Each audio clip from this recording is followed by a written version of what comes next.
Hello, bienvenue pour cette nouvelle vidéo.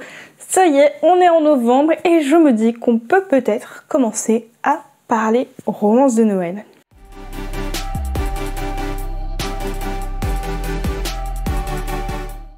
Je vous ai donc fait une petite sélection des sorties octobre, novembre, décembre en termes de romances de Noël, celles qui m'ont le plus attirée. Il n'y en a pas tant que ça finalement et la plupart sortaient en octobre et novembre, donc voilà, vous verrez, la plupart sont déjà sortis ou sortent bientôt et il n'y en a pas tant que ça en décembre. Donc c'est parti. La première sortie que je vous ai sélectionnée, elle est sortie le 2 octobre chez Hugo Poche, c'est Noël est une arnaque de Tamara Baliana. Clémentine a un problème. Alors qu'elle vient d'ouvrir son salon de thé et qu'elle espère faire le plein pour la période des fêtes de fin d'année, quelqu'un vient taguer « Noël est une arnaque » sur sa façade. Nouvellement arrivée au village d'Île Wheeler, où les traditions de Noël sont importantes, elle a peur de se mettre toute la population à dos. Mais quand François Wagner, un entrepreneur local véreux que Clémentine venait d'accuser d'être responsable du tag, est retrouvé mort dans la cabane qui vend le vin chaud sur le marché, Clémentine devient la principale suspecte du séduisant gendarme Loris Masson. Clémentine n'a pas d'alibi, elle a donc du mal à convaincre Loris de son innocence, surtout quand elle enchaîne des situations qui la font paraître suspectes. Mais la jeune femme n'est pas la seule en ville qui aurait aimé voir François Wagner 6 pieds sous terre. Alors que les clients se font rares au salon de thé, Clémentine doit résoudre le meurtre au plus vite, aidée par sa grand-mère qui adore faire des suppositions sans preuve, et Davy, la chocolatière du village, passionnée de résolution de crimes. Et tant pis si son enquête met en rogne Loris, celui qui est censé la résoudre. J'ai trouvé cette romance de Noël hyper intrigante, surtout sur ce côté enquête en fait, que je trouve super original finalement pour une romance de Noël. On sent qu'il va y avoir de l'humour et c'est vrai que j'ai déjà lu du Tamara Baliana, c'est souvent plein d'humour, donc je pense que cette romance de Noël peut être très sympa. Ensuite, sorti également le 2 octobre chez Hugo Poche, on a Mon beau sapin, roi des embrouilles de Maloria Cassis. Comme chaque année, Will Tremblay descend de sa montagne adorée pour tenir un stand au marché de Noël de Vancouver. Sa famille y est une véritable institution puisqu'ils y sont les uniques vendeurs de sapins depuis des générations. Détestant la foule et la ville, le jeune homme est déjà contrarié d'avoir dû quitter le calme de sa forêt. Pourtant ce n'est rien, en comparaison de la colère qu'il ressent en voyant son stand déjà occupé par des conifères inconnus. Et il n'est pas au bout de ses surprises. Lana Demers cherche toujours un moyen rapide pour gagner de l'argent et continue à parcourir le pays en quête de l'endroit où elle aura envie de poser définitivement ses valises. Lorsqu'elle apprend qu'un stand au marché de Noël de Vancouver est disponible, elle est aux anges. Et même si elle n'y connaît rien, quoi de plus lucratif que de vendre des sapins à cette période de l'année? Ça ne doit pas être si compliqué. Sauf si vous avez un concurrent de taille. Entre une Lana citadine, pas suffisamment préparée, et un Will grincheux, respectueux de la nature, aucune entente ne semble possible. Mais ne dit-on pas que la magie de Noël ne fait jamais se rencontrer les gens par hasard?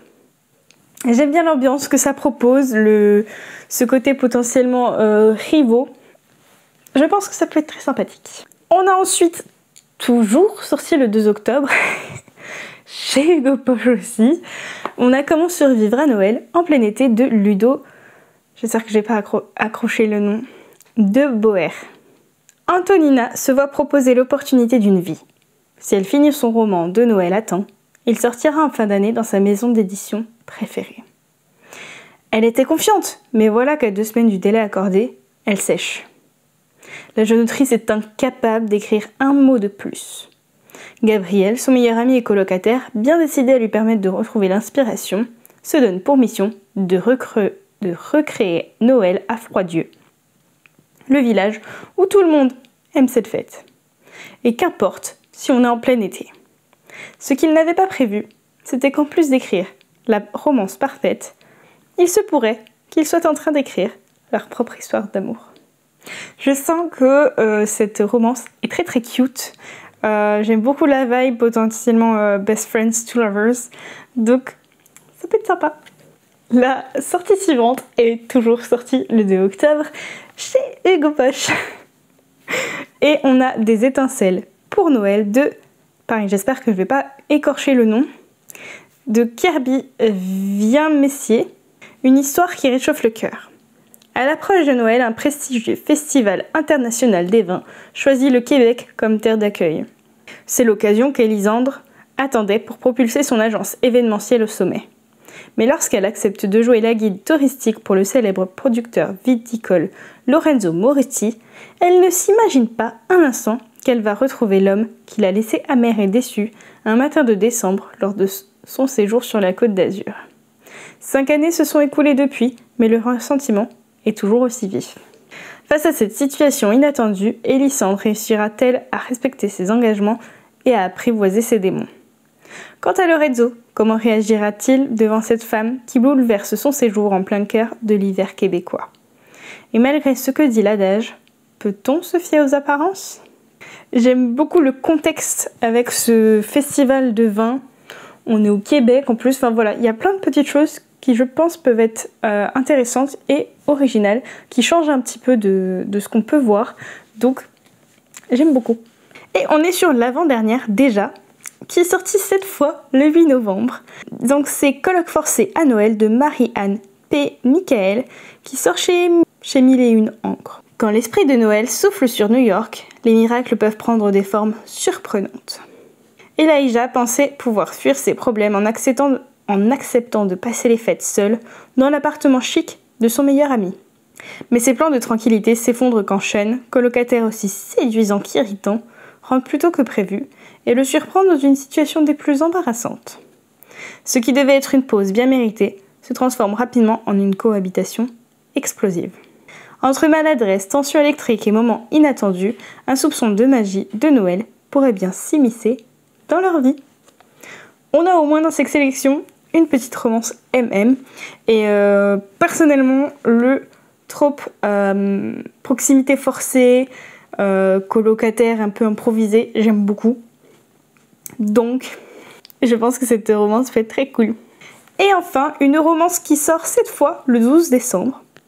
C'est Magie de Noël et claquement de doigts de Séverine Balavoine et ça sort chez les éditions CJP sur la couverture, donc je vous remettrai le nom de la maison d'édition en entier puisque je ne l'ai plus. Aurélien a fui Paris pour s'installer dans un petit village de province, loin de son ex-compagnon violent. Il compte y reconstruire sa vie dans une atmosphère paisible et bienveillante. Bien vite, il est envahi par la présence d'un charreau qui semble beaucoup l'aimer et rencontre l'un de ses voisins, Luc, qui se montre ouvert et serviable. En cette période de Noël, la vie lui sourit enfin. Mais quand il est témoin d'un événement pour le moins étrange, il croit perdre la raison. Et si ce voisin attirant dissimulait un secret, Aurélien sera-t-il prêt à abandonner sa tranquillité pour enquêter et découvrir ce que cache Luc? Au milieu des décorations de Noël, Aurélien trouvera peut-être plus qu'une nouvelle vie. Voilà, c'est tout pour cette petite sélection, il n'y en a pas tant que ça, et pourtant, on sait à quel point il en sort beaucoup chaque année, mais je vous ai vraiment sélectionné celles qui m'ont le plus plu en termes de résumé. N'hésitez pas à me dire quelles sont les romances de Noël qui vous donnent envie sur les sorties de cette année. Et sur ce, je vous souhaite de très bonnes lectures et je vous dis à très bientôt pour une prochaine vidéo. Ciao!